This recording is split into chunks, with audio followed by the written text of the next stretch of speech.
changing your life one story at a time. This is the Chicken Soup for the Soul podcast with Editor-in-Chief Amy Newmark. Hey, it's Amy Newmark with your daily dose of Chicken Soup for the Soul inspiration. It's Friend Friday, and today we have a special guest, Ron Kaiser. Ron teaches English in Laconia, New Hampshire, which is on the other side of Lake Winnipesaukee from my daughter's wedding last weekend. So I was right up in your neighborhood, Ron. Ron received his master's degree in English literature from the University of New Hampshire, and writing is his second passion. Well, actually his third passion, because he always talks about his beautiful wife, and he always tells us he can't believe that she actually married him. So that's what we think of when we think of Ron, that he's a wonderful husband who's grateful for his wife. So Ron, thanks for coming on the podcast today, and welcome. Thank you. I'm happy to be here. Good. Now, Ron, you are one of our most prolific writers. I think I have this right. I think that we have published 15 of your stories in 11 of our books, unless I'm missing some. Is that right? That is correct. Okay. That's right. So, and we always know when we get a story from you that it's going to be really fun. I don't know if we've ever not taken one of your stories. Have we ever not taken one? Chicken Soup for the Soul has not taken probably 20 of my stories, but that's because I write rapidly and send them out. And sometimes they hit, sometimes they miss. But I always feel that Chicken Soup for the Soul takes the ones that are of the highest quality and that I've put the most of my soul into. We have good taste then. Oh, absolutely. And I really enjoy writing Chicken Soup for the Soul. It really gives me an opportunity to reflect on my own life as well as tell a good story. The way it works is that it's pretty amazing that we've taken almost half of the stories you've submitted, because for most of our books, we'll get, in the old days, we'd get like 3,000 or 4,000 submissions, but these days we're getting more like 5,000 or 6,000 submissions for every book, and we only have 101 spots. So it's really hard to get in. And so it says something about your writing that you have gotten so many stories into our books. What is it like being a teacher and also being a very often published author? Well, I have to say, I love teaching and I love writing. I'm an English teacher, and so that is really the perfect marriage of my passions because both of them really have to do with my love for language, and that really pervades every aspect of my life. Teaching is wonderful. I guess the hardest part about teaching is that you really never get to see any concrete result of your work. And I was having a conversation with another teacher a little while ago. We were looking out the window, and we were seeing that next to us they were building a addition on the school. And every day we'd have lunch, and we'd watch more concrete blocks be put down, and the building got higher and higher, and eventually it was beautiful. And I said, man, it must be great to be able to actually see the result of your work when you're done. The most as a teacher you're going to get is you're going to run into somebody in a grocery store in 10 years, and they'll thank you or even say that they remember you and that your class was fun. And you know you're doing good work, but it can be tough not seeing the results of it, at least in a visual way. Oh, that makes total sense, because every time I make a book, 6 weeks after I send it off to the printer, they send me a big box of books and I can hold my baby. It's really wonderful. Now, we have a new book that's coming. Well, actually, it's just come out. It's called Chicken Soup for the Soul, Inspiration for Teachers. And then you were in a past book that we made for teachers called Teacher Tales. And the reason we make those books is to show teachers that they do make a difference, because we have the stories of appreciation from their former students. And we also have teachers talking about running into that student 10 years later in the grocery store and what the student tells them about how their life was changed. One of the reasons we do it is we know that there is a national teacher shortage, and there's a lot of trouble with teacher retention. So what would you tell a new teacher to get a new teacher to hang in there and not leave in the first few years, which I know is a big problem with teachers leaving within the first 5 years? It's true. Well, there are a couple of things. You have to be able to be friendly with the students, but also be able to be objective and, be able to handle it when a student is upset and not let that ruin your whole week. That's important. But I think the most important thing is you have to really love what you teach. You have to love your content area, whether it's math or science or English. For me, language has always been a love, and that carries me through days that are tough, because as a teacher, I get to stay in touch with the language. Like I tell my students all the time, look, I'm getting older. I'm going to die before all of you. Language doesn't belong to me. Language belongs to you. It belongs to the young. They're the future. And so I get to experience language as it's changing on a daily basis.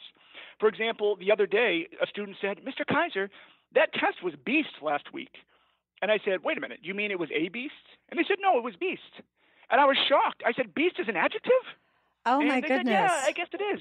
I said, wow, I am actually here like listening to language change, and that's how it occurs. People start using it, it makes it in the dictionary.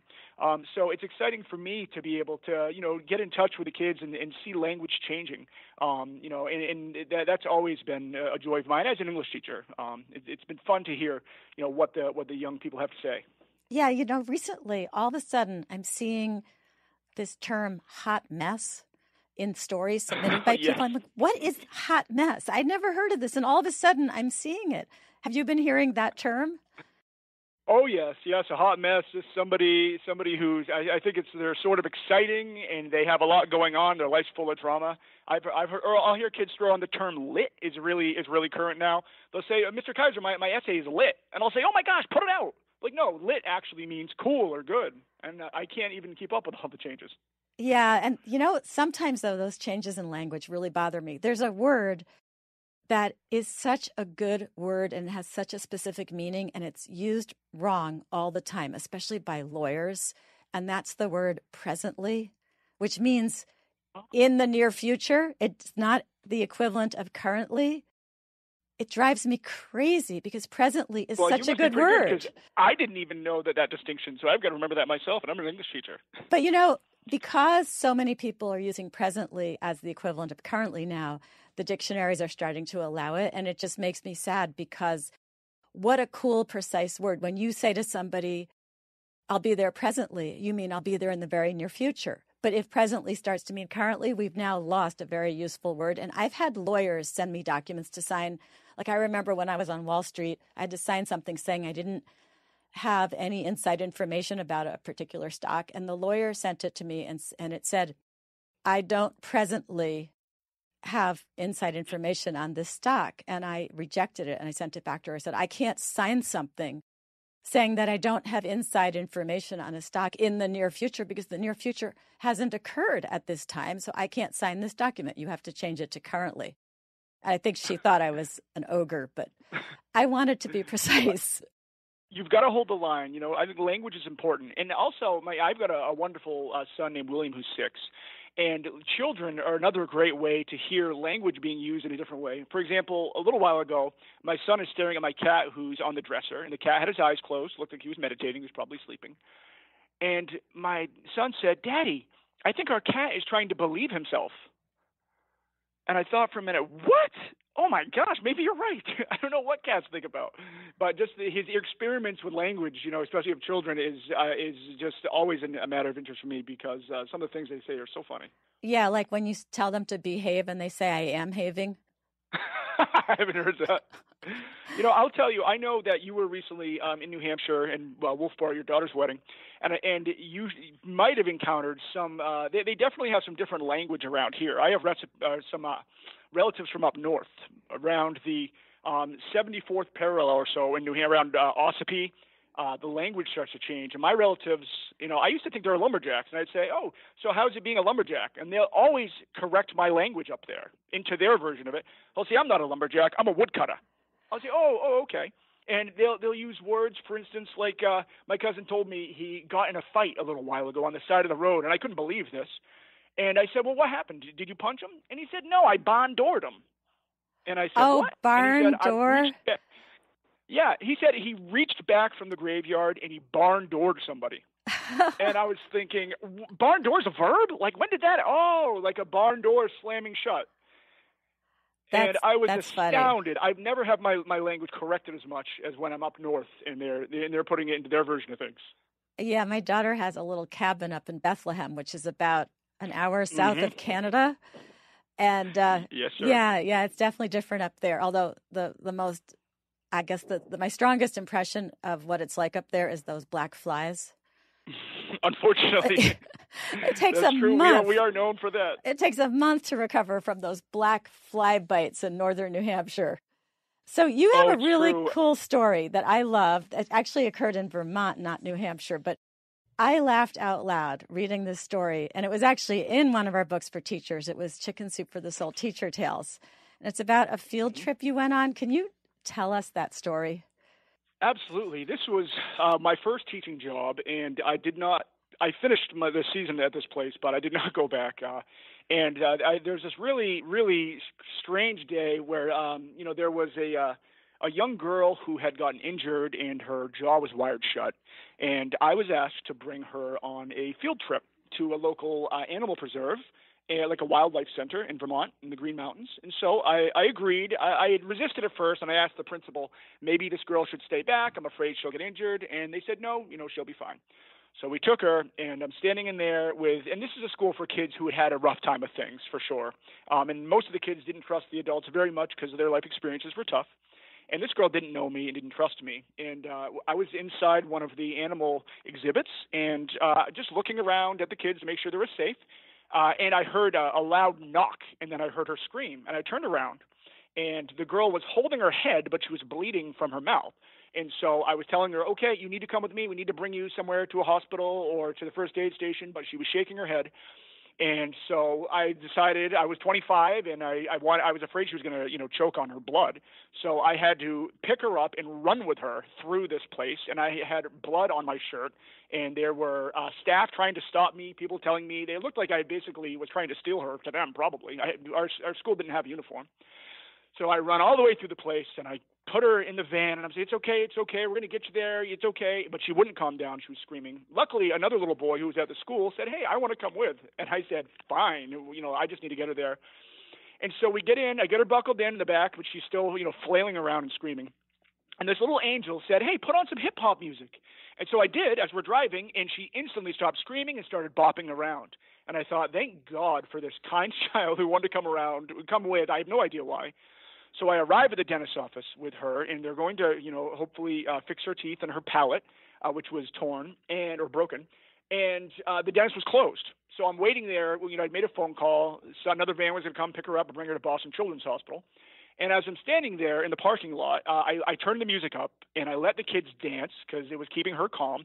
I've got blood all over me. She has blood all over her. It probably looked like the worst and most morbid dance party ever. And as we're standing here, I look across the street, and I see there's a woman on a cordless phone looking at me and talking. And I thought, that's the look of a person who's calling the police on somebody.